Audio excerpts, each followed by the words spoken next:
জীবন চলার পথে চোখের পানি আসবে, কেউ যেন এটা মুছে দেখ সে আশা করবেন না।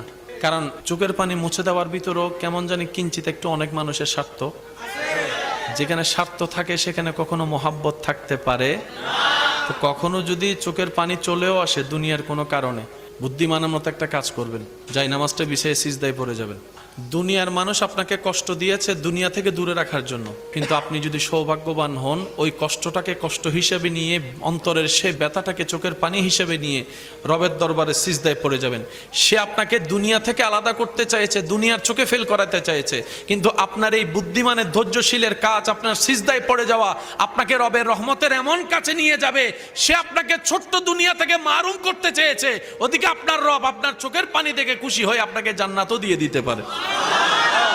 সেজন্য মনে রাখবেন, রবের বান্দা কখনো লসে নাই। তারা কাঁটা ফুটলো লাভ, গালি শুনলো লাভ, বদনাম শুনলো লাভ, অত্যাচারের শিকার হলো লাভ।